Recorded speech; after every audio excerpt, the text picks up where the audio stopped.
Sergei Lavrov was saying that Putin will not sign a peace deal with Zelensky because Russia views him as illegitimate. If they view Zelensky, as a leader worth signing a peace deal with, if they will. Doesn't matter what they say. Steve can answer, but I can answer too. Doesn't matter what they say. Everybody's posturing.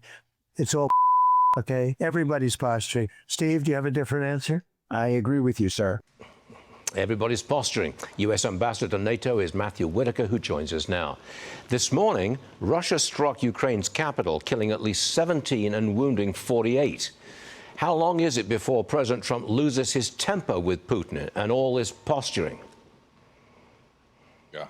Well, there's no doubt that he's very frustrated with especially the Russian side, and he thinks that both sides should be talking. But remember where we were in the Biden administration, first of all, Stuart. First, the American taxpayer was paying for this war, and no one was talking to Vladimir Putin and to even resolve this war. And now President Trump comes in, and within 6 months, we're talking to Vladimir Putin, we're talking to Volodymyr Zelensky, and the American taxpayer is no longer paying for this bill. Our NATO allies are paying for this war and buying American-made equipment and armaments and munitions. And so it's a much different moment, but obviously these things happen in fits and starts. It's very complicated. There's no reason to target civilians. I think that's the most concerning part of the news we woke up to this morning, where it looks like an apartment building was hit by a missile and even some drones. And so it's just, the war needs to end. There is no reason to continue the thousands of people that are dying on the front line, and in addition to the civilian casualties. And so it has to end. President Trump has created the conditions to at least bring the parties to the table.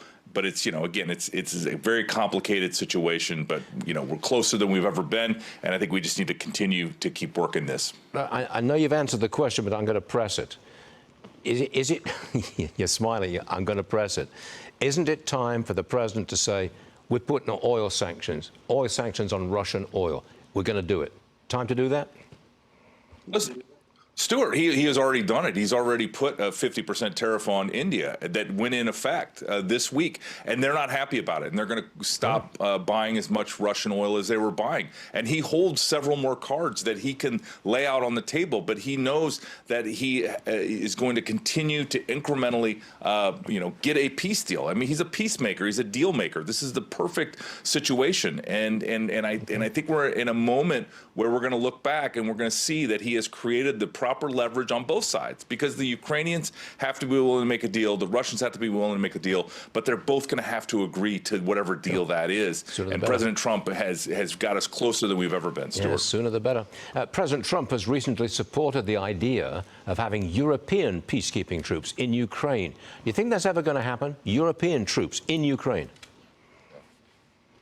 Yeah, well, first we need a peace deal before sort of these security guarantees can be firmed up. But I certainly could imagine a scenario where European troops would be providing the primary boots on the ground for this. I think President Trump's been pretty clear. There's not going to be any U.S. troops in Ukraine to secure the peace, but at the same time, there are certain capabilities that we uniquely can do, and so I would expect that we may be involved. He said we would be involved in the security, but we have to get a peace deal before we can even think about these security guarantees. Now, let me move on to the Mideast. Israeli and U.S. officials met in Washington. They're discussing a post-war Gaza.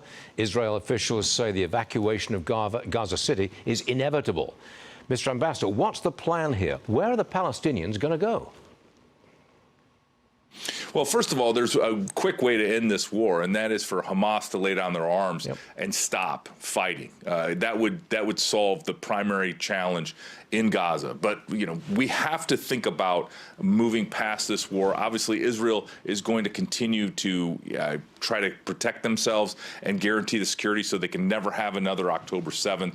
That tragedy, I'm sure, will last in their minds for the rest of their lives and for the rest of their country's experience. And so, we're going to have to come up with a situation, and I think Steve Witkoff said it best, is that we need to think about a post-war Gaza, what that looks like, and start working towards that. So this meeting obviously is crucial, and I know that Secretary Rubio, President Trump, and the whole team is completely engaged in trying to figure out a way through this so that we can end the entire conflict and never have it happen again. Ambassador Whitaker, thank you very much for joining us this morning. Appreciate it always. Thank you.